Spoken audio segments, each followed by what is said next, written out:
what is the best advice that someone ever given you? The best advice. Apa sih memang perbedaan antara yoga biasa dengan somatic yoga? Okay. Rasa restless itu kadang kalau duduk diem doang tuh bukan main. Nyata gitu loh. Iya, Lagi dikejar-kejar sesuatu malah. gitu.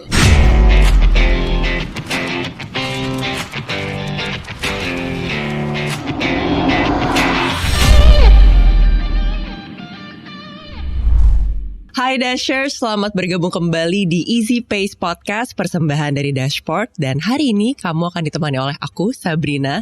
Dan kita juga kedatangan tamu yang sangat amat spesial, karena ini juga tamu yang aku tunggu-tunggu untuk bisa kita kulik bareng. Hari ini kita kedatangan Dece Dewayani, Somatic Yin Yoga and Sound Healing Facilitator. Langsung aja kita sambut Mbak Dece. Hai Mbak. Aku tuh grogi loh mau ngobrol sama kamu hari ini. Apalagi aku. Kayak aku ada rasa ngefans, kayak you're my women crush. Karena emang topiknya hari ini menarik banget. Kita akan membicarakan mengenai sound healing, meditation. Tapi sebelum kita lanjut, emang kita akan pingin ngenalin Mbak Dece dulu nih. Gimana sih journey-nya Mbak Dece akhirnya bisa terjun ke dunia yoga, healing, meditation ini Mbak?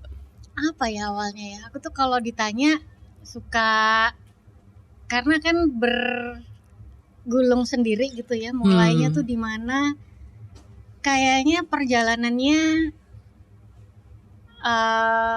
mungkin burnout kali ya, atau bisa jadi sebelum burnout itu rasanya kayak banyak curiosity. Kayak apa sih sebenarnya si DC ini lebih ke situ sih, kayak curiosity. Akhirnya waktu itu kayaknya awal-awal aku mulai diving. Oh, diving dulu tuh kayaknya. Tapi sebelum diving berarti pekerjaan Mbak Dece sehari-hari itu apa dulu? Dulu aku di retail. I see. Jadi kayak you're a corporate girly. Dulu PR. Sekarang mantan PR. I see. Tapi berarti kerja corporate itu selama berapa lama Mbak? Corporate kurang lebih 20 tahun ya. Oh, that's quite a long time berarti ya. Terakhir di perusahaan terakhir 8 tahun tuh aku. Wow. Itu dream come true dulu. Oh iya. Jadi dari kecil tuh, bukan dari kecil, pas SMP, kebetulan kakaknya temen PR di brand ini. I see. Terus kayak wah senang banget ya jadi fashion brand, jadi PR fashion waktu itu, pengen banget. Dan pada saat itu Mbak Dece tahu itu yang ingin Mbak Dece lakukan. Gak ngira lah gitu ya. Tapi akhirnya jalannya menuju ke situ. Which is dari situ mungkin lead me to sekarang. I see. Kalau nggak pernah di situ nggak jadi sekarang gitu. Kayaknya awal-awalnya aku ingat banget sih pas di kantor tuh mulai banyak restless. Oke. Kayak you mentioned burnout tadi. Belum banget, cuman kayak banyak restless. Akhirnya aku kecemplung diving. Di diving itu bukan sportnya lah gitu ya, lebih ke kalau di underwater tuh kayak rasanya nafas jadi lebih teratur, terus ke badan ringan. Aku rasa kayak bisa ekspres tubuh tuh bisa lebih lebih free gitu. Kalau kayak lebih calm, nafas lebih bisa panjang. Pokoknya more than the sport itself, lebih ke rasanya kayak meditate. Dulu mah belum tahu meditate apa ya gitu. Cuma ya, belum jalanin, bisa hening lah aja. Gitu. Lebih belajar lebih hening. Dari situ mulai tuh kayaknya ikut-ikut workshop. Terus dari situ, dari mulai ikut workshop lebih ke belajar anatomi, kecemplung sendiri. Wow, belajar jadi anatomi, udah berjalan secara sendiri aja. Nggak sengaja, dari buta banget kan. Aku soalnya bukan yang yoga gimana gitu kok, ikut-ikut aja. Sebenarnya ternyata perjalanannya nyari rasa. Karena aku ikut sampai YTT tuh ikut yoga training. Itu 2 kali khususnya tuh. Yin yoga. Waktu itu belum tahu. Jadi ikut teacher training lebih karena bukan untuk ngajar, karena penasaran apa sih ini sebenarnya gitu. Karena bukan cuma pengen yoganya, tapi kayak apa sih nih gitu, penasaran banget. Mencari yang ternyata mencari rasa gitu kalau di aku ya. Akhirnya ikut teacher training, belum dapat rasanya, masih curious terus. Akhirnya ketemulah si Yin yoga. Ini nih kayaknya gitu. Oh ternyata bukan. Udah nyoba jalanin. akhirnya aku ngambil Pilates karena penasaran, training lagi, ngambil teacher training tuh waktu itu Pilates. Jadi semuanya dimulai dari rasa penasaran. Penasaran gitu. Sebenarnya penasarannya lebih ke tubuh kita ini canggih banget ya gitu. Kayak misalnya geraknya sedikit, misalnya cuma gerakin jempol tapi kerasanya di sini. Iya. Misalnya dan seiring dengan itu akhirnya ketemulah somatik. Which is ini toh ternyata yang aku cari si emotional release yang tubuhku perluin. Gitu. Jadi pas sebelum along the way dari mulai antara mungkin periode diving sampai ke periode resign itu aku burnout banget. Pas awal sih belum kayak, tapi kan terus surprise lama-lama ya terus menerus karena kerjaan happy. Itu aku happy banget di situ. Cuman kayak terus burnout yang bukan karena kerjaan ya, mungkin segala rupa lah gitu. Di surprise jatuhnya psikosomatik. Memang sakit-sakit di badan. Kayak sakit inilah, sakit itulah gitu. Ke dokter mencari tahu kan, curious lagi nih aku cari tahu kenapa. Ke dokter di sini beberapa dokter sehat-sehat aja, udah cek darah segala macam, penasaran nggak mungkin sehat-sehat aja karena aku rasanya nggak enak. Iya, karena badannya nggak enak banget, resah kayak gitu ya. Udah bener udah sampai ke kayak shrink rasanya sampai nggak bisa keluar. I see. Suara. Tapi itu menarik sih Mbak. Mungkin di sini Dashers yang nonton juga the problems that you're facing right now ada hubungannya juga dengan psikosomatis. Iya, psikosomatis badan kita gitu loh. Dan ternyata nggak sengaja lagi kan kayak abis satu belajar ini kayak ketemu lagi yang lain gitu. Akhirnya aku ketemulah belajar si somatik ini yang ternyata ini tuh gue perlu cara teknik untuk merilis emosi yang ternyata di tubuhku, di otak udah nggak kenapa-napa, di hati udah nggak kenapa-napa, tapi bener masih nempel di badan. Gitu. Jadi ternyata by movement, dulu aku tegang banget, movement nggak bisa, kok kaku aja gitu, nggak bisa. Semua sakit-sakit lah gitu sakit. Ya. Walaupun aku yoga latihan it doesn't untuk feel berenang. Right gitu ya. Iya, semuanya doesn't feel right, physically, emotionally semua lah gitu ya. Akhirnya belajar ke somatik sampai terakhir aku ngulik kinesiologi juga. Oh wow. Tapi ini semua sambil itu semua sambil berjalan ya. Satu persatu. Tapi ya jatuh-jatuhnya sih ke body work. Gitu. I see. Berarti itu dari diving, OTW resign ikutan YTT dan belum resign tuh. Kalau sampai Mbak Dece sekarang berarti dalam course berapa tahun tuh Mbak setelah diving dan resign itu? 2017 kali, 2018 2017. Ya. That's tapi kan for a while. Goncangan batinnya jauh sebelum. Bingung nyari kenapa sih ini aku gitu. Kayak bukan kosong ya. Apa sih ya, keep mencari aja gitu. Tapi rasanya Mbak Dece sekarang gimana? Like, do you feel like you have found yourself? Kayak oke, aku udah ketemu nih, ini adalah Dece Dewayani, ini yang aku mau gitu. Pelan-pelan sih lebih nyaman sama diri sendiri lah gitu, yang paling penting ya. Itu kan tujuannya gimana, gak ada kepikiran buat ngajar. Tujuannya pokoknya gimana aku bisa jalanin, bisa menavigasi hidup nyaman, jalan hidup happy gitu, ringan gitu. Tapi ujung-ujungnya karena sekarang gak banyak keinginan kali, jadinya ya diajakin sini ya alhamdulillah, gak juga gak apa-apa gitu ya. Aduh enak banget sih. Iya. Masih sering sih kayak ada kepikiran apa gitu, cuman intrusive thoughts-nya masih ada lah kadang. Berkurang. I see. Gitu. Tapi pas Mbak Dece resign itu meyakinkan dirinya gimana bahwa meyakinkan dirinya aku udah siap deh, aku mau resign, this is the path that I wanna take gitu. Itu gimana Mbak? Pas akhirnya itu tahunan decisionnya. Oh iya. Kayaknya udah gak bisa deh nih gitu ya. Yang corporate ya gitu, bukan yang resign. Hati itu berarti. Kalau ngerjain kayak PR marketing aku masih ngerjain sekarang gitu. Cuman yang kalau corporate sih sempat lagi mau kecemplung, cuman ternyata bukan jalannya gitu kan. Meyakinkan hati waktu itu kebetulan kan mama sakit. At that time almarhum mama. Oh iya. Jadi lebih nggak mungkin lagi resign. Tapi waktu itu tuh adekku gantian deh.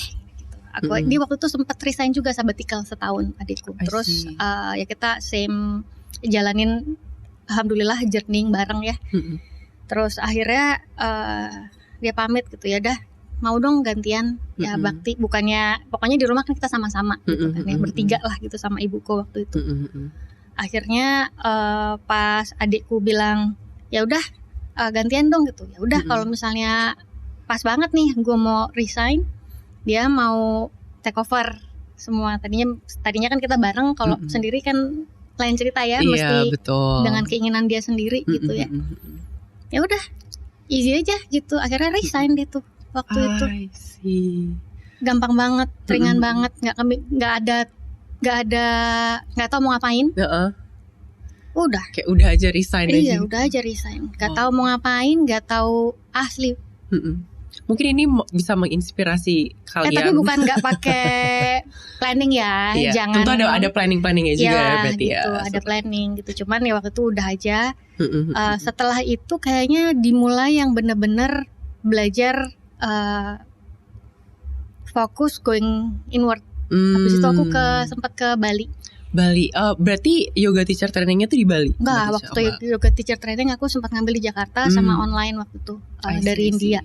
Wow. Gitu. Terus kalau yang itu resign tuh kalau nggak salah 3 tahun lalu ke Bali. Pokoknya aku mau explore karena seumur-umur nggak pernah traveling yang buat diri aku sendiri. Biasanya kan bisnis trip kalau lamaan. Dan sekarang akhirnya dapat kesempatan itu. Ya, gitu. Dan stressful asli. Itu aku ke Bali pergi one way ticket, tapi stressful banget karena nggak ngapa-ngapain, nggak ada kegiatan, nggak ngapa-ngapain, padahal kan bisa rest, bisa relax. Nah itu kayaknya itu titik mulai aku mengulik si rest and relaxation. I see. Karena pengalaman sendiri, mau duduk diem aja restless, nggak ada apa-apa, nggak ada besok, justru malah nggak ada tujuan kan, lebih stres lagi gitu ternyata. Gitu.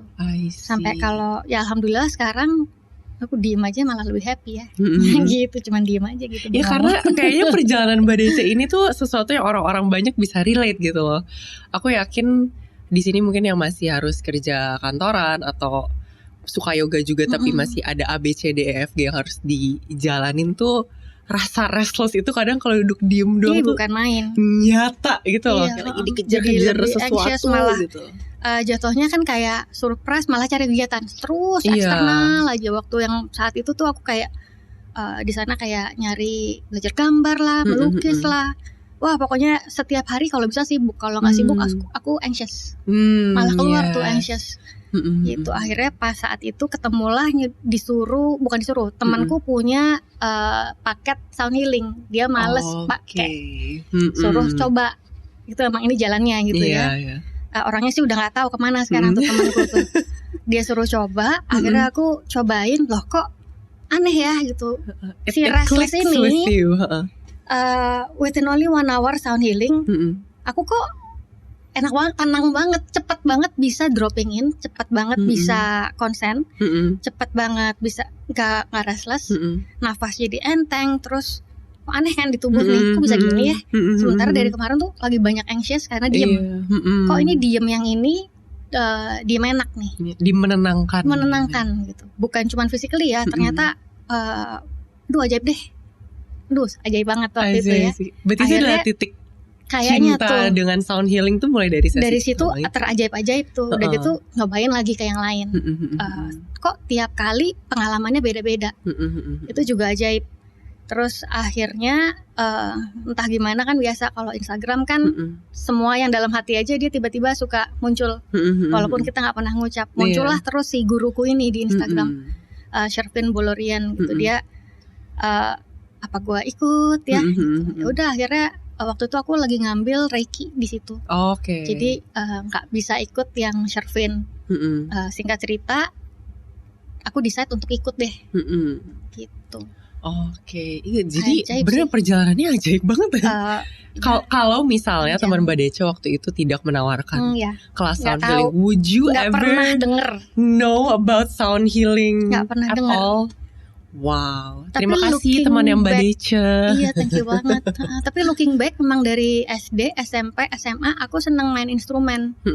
Aku belajar biola, aku belajar drum, aku ikut konser apa yang cuman pegang apa sih, apalah namanya gitu, dia segitiga, gitu. Terus belajar organ. Di SMA aku pegang belira, ikut ini marching band. Equipment atau musiknya sendiri itu sebenarnya sudah ada di lingkungan Badece dari kecil dong, subconsciously gitu. Subconsciously. I see. Nah Mbak, kalau itu kan sound healing. Kalau misalnya buat dashers yang belum tahu juga gitu, apa sih memang perbedaan antara yoga biasa dengan somatic yoga? I think a lot of us doesn't know the difference yet. Jadi sebenarnya semua exercise, mau pilates, mau hatha yoga, vinyasa, semua somatic. Soma means body gitu ya. Jadi kalau specifically di somatic yoga, semua movementnya digerakinnya from within. Jadi kayak misalnya kalau pilates fokusnya ke otot kecil, apa tuh namanya deh gitu ya. Kalau misalnya hatha yoga ada nafasnya panjang berapa kali. Kalau misalnya vinyasa gerakannya banyak gitu. Kalau yin yoga, kalau somatic kita merem, esensinya kayak ngulet. Kayak ngulet pagi-pagi bangun tidur, kita kan nggak mikir, kita gerakin tubuh sampai dapat rasanya the good stretch in our body. Gitu. Nah ini sebenarnya kayak gitu sih. Jadi cukup intuitif juga dong somatic yoga ini ya. Sebenarnya dan di sini banyak yang kagok karena nggak berani express, takut beda, takut salah. Nih pengalaman di kelas di sini ya. Sementara kalau buat aku sih, kenapa akhirnya aku very much into this somatic dan terus ngulik itu. Aduh, pas training 10 hari aja badan tuh rasanya, aduh udah gak perlu pijit deh. Enak banget luar dalam gitu ya. Plong, pikiran plong, badan enak, kayak mijit sendiri sih sebenarnya. I see. Gitu. Lewat somatic yoga ini. Karena dia sebenarnya bisa bantu kita meregulasi nervous system. Itu theoretical ya. Gitu. Pokoknya intinya mana badan yang gak enak, ketika kita pijet aja si tukang pijit yang nggak bisa dapat dengan movement diri kita sendiri bisa dapat. Cuma kita yang tahu. Cuma kita yang tahu gitu. Jadi aku cuma bantu guide supaya si student yang ikut berani gerak, berani ekspres karena nggak mudah. Gitu. Nggak semua gerakannya sih super simple. Berarti untuk gitu. Yang pertama kali banget nih ikutan somatic yoga, what to expect from the class, Mbak? Ini sih masih rasa-rasa ya. Kayaknya biasanya kalau teman-teman yang ikut tuh yang badannya nggak enak, atau yang feeling restless juga. Feeling restless karena akan banyak diem, gerakannya pelan, terus banyak merem, gitu. Kayak mijit sih kalau aku sih ya. Iya. Itu kayak ngulet deh. Ngulet kan enak kan. I'm talking to here right now, terus aku mikir kayak, okay, when's the next class? The next class? Jadi kalau kita ngulet pagi tuh kan nggak ada teorinya mesti gimana. Coba kalau misalnya kita ngulet cuma kayak gerak kalau misalnya kita ngulet mikir, itu aja udah nggak enak rasanya. Iya, gitu. benar. Gerakannya simple, misalnya cuman gerakin bahu, sekedar kita gerakin bahu, atau kita gerakin bahu bener-bener dirasa pergerakan jointnya, gitu, otot-ototnya, gitu. Kalau merem akan beda lagi rasanya. Gimana kita mendengarkan tubuh sih sebenarnya. Mendengarkan tubuh, that is very very interesting. Mendengarkan tubuh, relate to sound healing. Jadi biasanya aku kadang mix sound healing sama yin movement, karena pada saat kita doing stretching, movement, kita bisa bantu merilis emotion yang stuck di tubuh, semua emosi yang kita repress. Makanya banyak yang keluar macam-macam ya. Ada yang cry, ada yang lewat, aku suka share through voice toning juga, karena it helps biasanya. Misalnya kayak apa sih, kita sahing gitu yang gitu. Itu kalau orang Jawa pamali, tapi it helps. Yeah, it helps. Gitu. Jadi combining si sound healing, instrumen, pakai instrumen sama supaya bantu easier to help orang-orang yang mudah kemana-mana, dia bisa lebih fokus ke sound, melatih sensori sih. I see. Kalau untuk soundnya ini berarti berapa lama proses pembelajaran Mbak Dece di bagian sound? Kalau sound healing aku belajar sama SBI waktu itu ambil beberapa kali, terus akhirnya kecantolnya sama Shervin ini. Gitu. Jadi dia ada 2 modul, satu modul tuh kurang lebih semingguan, jadi kurang lebih kayak 100 hours deh.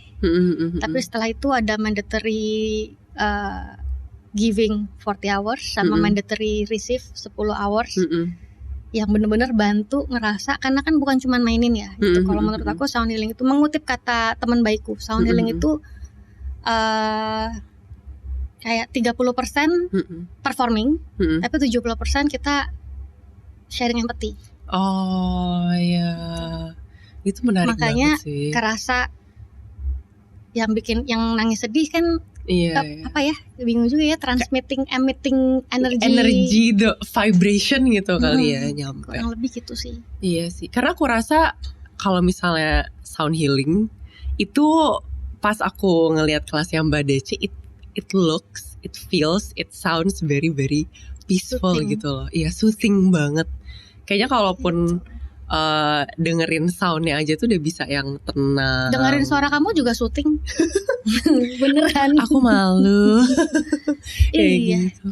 Tapi berarti yang aku penasaran lagi nih Mbak Dece, itu udah ada somatic yoga dan juga sound healing. Berarti itu biasanya digabung dalam satu kelas atau?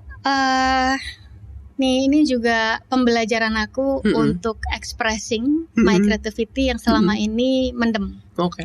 Gitu. Jadi aku kadang suka lukis tapi setengah gantung karena takut hasilnya gitu, banyak takut kan. Nah di sini nih kayak ranah aku bermain nih sebenarnya. Jadi kadang aku yin yoga aja, kadang yin sound, kadang somatic aku gabung sound, atau sound healing. Sekarang lagi banyak collab juga gitu. Jadi ya. Dan sekarang kayak banyak juga kelas-kelas yang include sound healing juga ya. Banyak. Seru banget. Sound healing juga macam-macam gitu. Jadi ada jalurnya teman-teman fasilitator yang memang belajar di Tibet, itu dia pakai tekniknya lain gitu. Terus kalau misalnya aku yang aku pelajarin sama Shervin guruku, dia pakai tekniknya lebih ke 5 elements.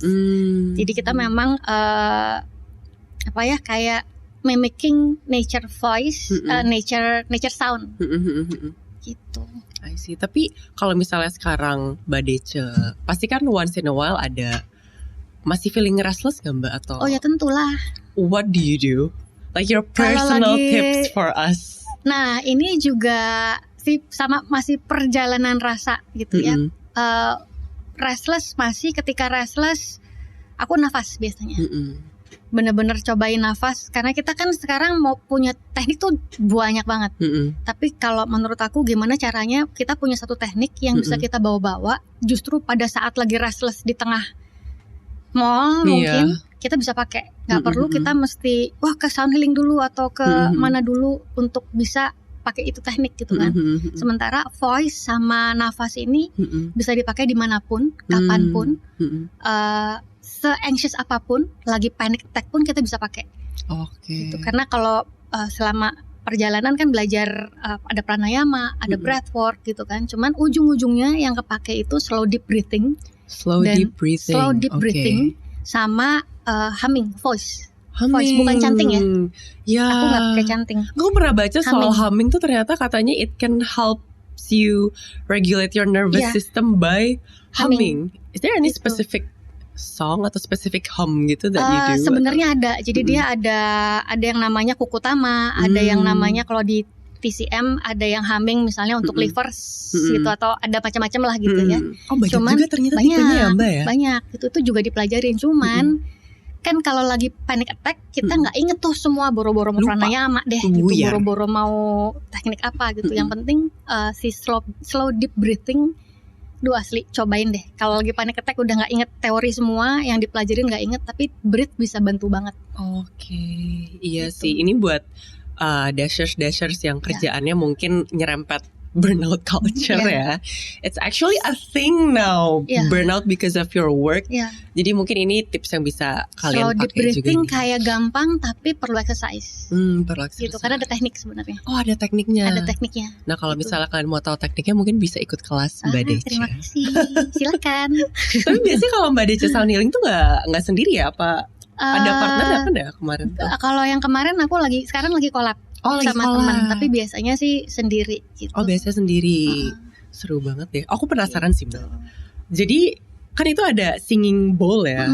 How do you make the sound? I mean itu nggak akan bunyi dengan sendirinya kan? You have to have the right energy or the right sebenarnya technique. Sebenarnya sih kalau belajarnya kentung-kentung aja ya. Gitu kan lama-lama kan bisa ngerasain kayak misalnya selain Tibetan ada aku pakai shaker nih yang super simple. Pakai shaker kayak kerencengan mainan anak-anak gitu. Cuman cara maininnya akan beda ketika kita kerenceng sama kerenceng yang bikin Sabrina sensori dengernya aktif. Oh, itu di sebelah kiri, teknik misalnya sebelah kanan, di atas dipelanin, dikencengin. Wow. Jadi sebenarnya latihan kalau buat aku pribadi sih lebih ke belajar deep listening ya.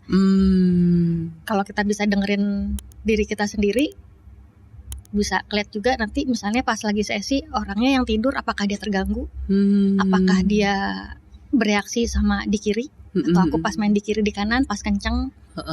Jadi sebenarnya secara teori tuh ini banyak banget komponennya ya Mbak ya?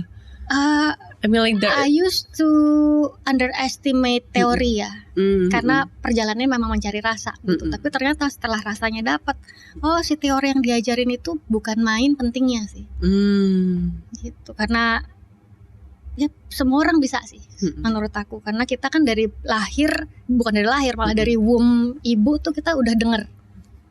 Kita mungkin belum bisa lihat jelas gitu kan, masih di womb, tapi kita udah bisa dengar detak jantung ibu. Begitu kita brojol aja nangis. Dari ibu nangis kan dipeluk ibu, terus syuting di gini-gini. Mungkin ibunya ngomong, atau kalau muslim kan diazanin. Itu udah semua sound dan movement. Tinggal kita tahu cara navigasi tubuh kita supaya dapat lagi tuh rasa itu tuh, nggak yang terlalu sibuk autopilot sama sekarang. Autopilot itu adalah satu kata yang sangat amat tepat. Iya, aku banget dulu. Iya, udah yang ngerefleks aja gitu, bangun udah tahu harus ngapain. Kadang udah gak punya waktu buat dengerin diri sendiri. Iya, dengerin diri sendiri. Saking banyaknya banget terpaan noise kali ya. Dan salah satu cara untuk bisa dengerin sendiri kan dengan diam ya. Iya. Tapi sekarang masalah kalau diam kadang merasa resah. Oke. Nah, ini kita udah dekat-dekat mau ke ujung sesi, tapi belum. Aku mau menanyakan Mbak Decha beberapa rapid questions. Boleh dijawab dengan cepat atau dengan tenang, on your own pace. Oke. Langsung aku tanyain ya pertanyaannya. Oke. Oh iya, ini actually water break segmen dulu. Jadi kalau misalnya Mbak Decha mau minum boleh silahkan. Iya, nanti aja. Habis itu kita langsung ke pertanyaan-pertanyaannya. Oke, rapid questions. Mbak Decha, singing bowl atau gongs? Singing bowl. Guided meditation atau silent meditation? Silent. Morning session apa evening session? Evening. Live sound healing atau recorded sound healing tracks? Live. Yoga in nature atau yoga in studio? Nature. Focus on physical alignment atau emotional release? Emotional release. Earth tones atau vibrant colors? Earth. Itu adalah Decha Dewayani. Iya. Oke, lanjut dikit Mbak. Jadi back to the topic. Tadi kan ini banyak banget yang kita bahas dari sound healing, somatic yoga, yin yoga, and then tadi agak off the cam sih, but you do mention water therapy. Water therapy. What is water therapy? Jadi sebenarnya ini baru mulai belajar dan memang belum boleh karena panjang. Jadi belum boleh sharing ke umum. Belum ya guys. Kita kasih teaser doang nih. Seperti jadi apa sih sebetulnya? Masih latihan-latihan. Biasanya mencari kelinci percobaan yang mau latihan gitu, biar aku sambil latihan. Aku jadi mau. Jadi water therapy ini sama masih kalau di aku masih part of belajar untuk relaxation, untuk rest, karena penting banget ya rest. Sekarang aja udah nggak ngapa-ngapain ya, ibarat kata ya, lebih lowong dari waktu dari kerja. Tapi untuk rest itu butuh exercise, nggak bisa di underestimate gitu. I see. Nah kalau si water therapy ini, jadi biasanya sih mestinya di warm water. Kalau di warm water jadi kebayang Sabrina di air, dikasih pelampung di kaki, bisa ya biasanya di kaki atau di paha, lalu kita bawa di air, bisa melatih sensori, Aku sambil bayangin nih Mbak Desya, aku sambil bayangin jadi, gitu. Sambil melatih sensori, ketika digerakin di air tuh kan sedikit gerak aja kerasa airnya. Terus biasanya ada rasa being held atau being in control. Jadi kita bisa cari batasannya. Biasanya sih kalau di aku ya personal ya, kayak oh ternyata aku kalau segini terlalu controlling. Jadi keinget mungkin waktu zaman orang tua dulu controlling gitu, aku nggak mau controlling gitu. Dapat juga sense of freedom and self expression, karena akan banyak dilepas, kita tangan kan kita ngapung-ngapung biarin sendiri aja gitu ya. Jadi macam-macam, ada orang yang di air dipegang akan kaku banget, nggak relax. Itu kan air kan jujur ya, dan kita saat kita vulnerable kan kita jujur, tubuhnya jujur, walaupun di otak gue berani, di hati nggak ada apa-apa gitu kan. Tapi ketika kita jujur, tubuhnya jujur sama pokoknya jujur lah gitu reaksi ya. Badan kita belum tentu sama dengan isi pikiran sama hati gitu. Di air tuh ajaib banget. Wow. Keluar tuh semuanya. Iya. Itu kayak waktu awal tahun lalu aku pas lagi training, aku kan biasa diving. Kalau diving kan kita sampai 35 meter sampai 40 meter baik-baik aja, nggak pernah ada histori sesak sama sekali gitu. Justru membantu aku untuk nafas lebih panjang. Pas training awal tahun lalu itu memang kebetulan setelah mama meninggal tahun lalu kan. Nah itu airnya cuma segini, tapi ternyata sesak banget. Dulu aku nggak tahu tuh kenapa gitu kan.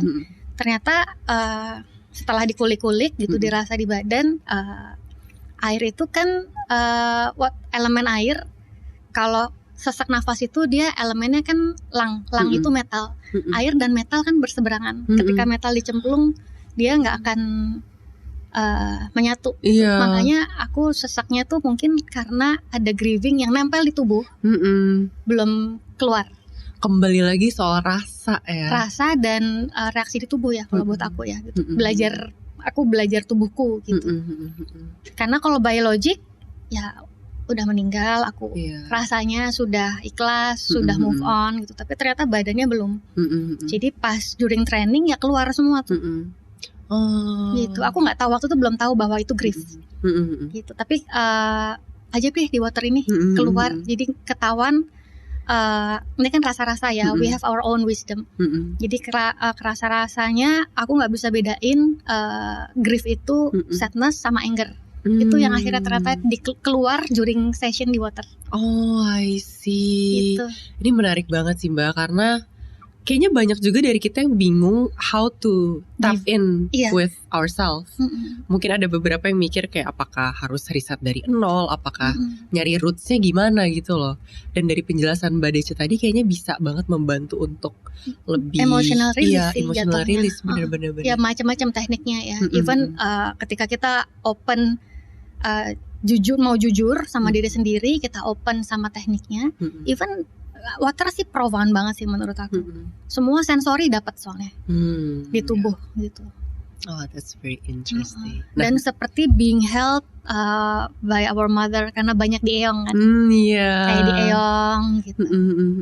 Nah Mbak Desya, aku mau nanya nih, you've been in this area for quite a while. Kalau dari Mbak Desya sendiri, seberapa penting sih praktik-praktik holistik ini untuk well-being kita? Sepanjang perjalanan sih penting banget. Tapi ujung-ujungnya kita bingung nih ngomong apa. Penting lah pokoknya. Penting. Tapi kalau penting misalnya lah, kalau nggak yang bisa bikin kita insane ya, bisa bikin kita sane. Sane, betul. Iya. Tapi ujung-ujungnya apapun teknik yang dipelajarin kan ada banyak macam. Aku juga sempat kayak overwhelm yang kayak belajar yang di luar aku share ini macam-macam nih aku pelajarin, ternyata nggak cocok, ini nggak cocok. Jadi yang tersortir nih si rest and relaxation, which is yang aku perluin. Oh, berarti ternyata sepanjang perjalanan tuh ada nggak cocoknya juga ya sama beberapa. Aku belajar homeopati, aku belajar ina. Sudah dikulik total, teman-teman. Gitu. Tapi yang ternyata jalannya gitu, yang memang dibutuhin tubuh. Dan lucunya tahun ini aku sempat reading Bazi. Jadi menurut Bazi chart, tubuhku itu untuk balance, supaya balance tubuhnya si DC ini perlu banyak water element and metal element, which is ternyata oh pantesan gue singing bowl, Tibetan singing bowl dia metal. Oh pantesan aku tertarik ke water therapy, atau mulainya dulu mungkin dari diving. Kayak setelah along the way jalanin terjawab gitu. Oh ternyata perlu si dua elemen ini supaya balance gitu. Titik Mbak Dece menemukan ketenangan yang Mbak Dece cari tuh kapan, Mbak? Along your journey? Pas resign aku rasa. Oh itu udah? Bukan. Maksudnya pas resign itu kan banyak gejolak. Tidak semudah yang aku kira. Justru lebih hilang safety. Abis resign, ibuku meninggal tuh. Wah itu udah kayak semua kayak abrukan, semua mulai dari nol waktu itu. Tapi dari situ kayak bukan dipaksa. Jadi belajar in the hard way untuk surrender. Ketika lepas bukan gak ada keinginan ya. Ya gak ada keinginan sih. Iya udah lepas, detach yourself. Iya prosesnya sih bukan main ya. Gitu. Ketika detach, ya apalah namanya, detach atau ya ringan aja gitu. Ketika ada keinginan, apalagi kalau keinginan maksa, berarti kan kita narik sesuatu yang memang bukan punya kita ya. Iya. Either dapat bisa cobaan, bisa berkah. Tapi ketika kita porsinya cuman segini, kita narik yang bukan punya kita, bleber lah. Jadi akan ada sesuatu lagi yang hilang supaya diri kitanya tetap full punya wadah kita gitu sih. Wow, dari perbincangan ini aku merasa mendapatkan banyak banget informasi. This is a very very insightful session, I gotta say. Karena pasti banyak di sini juga yang aku yakin melewati hal yang sama dan mungkin hal yang serupa juga dengan yang Mbak Dece lalui sebelum-sebelumnya kayak gitu. Nah, Mbak Dece untuk yang pertama kali banget ingin terjun ke dunia holistik ini, do you have any tips or do you have any advice from yourself? Tipsnya apa ya? Kayaknya yang paling sulit itu jujur sama diri sendiri. Karena di mulut bisa bilang gak apa-apa, gak ada apa-apa, tapi bisa jadi gak ada apa-apa karena kita cuma maunya yang aman aja. Kalau kita jujur sama diri sendiri, oh ternyata ya itulah mulainya. Jujur deh, susah banget. Apakah itu buat diri sendiri dan diem-diem ya gitu. Untuk diem-diem jujur buat diri sendiri aja itu not easy loh. Untuk menerima bahwa misalnya DC itu begini loh gitu, si jelek-jeleknya ya. Kita kan terima bukan cuman si traits yang bagus saja, tapi semua traits yang jelek-jeleknya pun kita mesti terima. I see. Di diri, accept aku punya bad traits yang bukan untuk dihilangkan, bukan untuk disuppress, tapi untuk diterima. Oh, karena lahir kan kita dikasih balance dong, dikasih yang jelek, dikasih yang bagus, bukan berarti yang jeleknya dihilangin, kita bagus terus. Gitu. I see. Itu ada hubungannya dengan setting boundaries juga gak sih Mbak untuk diri kita? I mean, along your journey, did you have to either distance yourself from orang-orang yang energinya gak sama, atau an activity yang mungkin I don't vibe with this activity? I used to think like that. Jadi aku menjaga gitu ceritanya ya. Ada masa periodenya, oke, gue milih-milih deh. Tuh, tapi sekarang ujung-ujungnya kita kan gak bisa begitu terus. Itu namanya kita nyari ketenangan sendiri di rumah, gak ngapa-ngapain. Ya iya lo tenang karena lo safe, tapi kan dunia nggak begitu adanya gitu. Jadi dimanapun, ketemu siapapun, ya kitanya yang mesti bisa majak-majak diri gitu. Jadi nggak terpengaruh lah gitu. Bukan nggak terpengaruh ya. Ya kita hidup di Jakarta loh. Iya. Gitu. Nggak bisa kita hidup bersamaan dengan orang lain loh. In general ya mungkin nggak di Jakarta doang. Iya. In general di mana-mana nggak bisa kita ngumpet. Ada sih aku periodenya gitu ngumpet, cuman ya kayak depresi aja gitu di rumah gitu, nggak mau ketemu karena mau nyaman kan. Tapi kan that's not what life is. I see. What is the best advice that someone ever given you? The best advice. Ini ada satu orang teman, aku kenal di Ubud. Dia orang Sunda gitu. Si Kang Denny namanya. Oh, Kang Denny. Ya, Kang Denny gitu. Dia very simple, nggak mau dibilang guru, tapi menurut aku semua yang dia ucapin kena di hati. Dia cuma bilang beberes diri, yang lain akan ikut. Wow. Udah itu titik. Waktu itu topiknya ngobrol sama dia mengenai si beberes diri ini.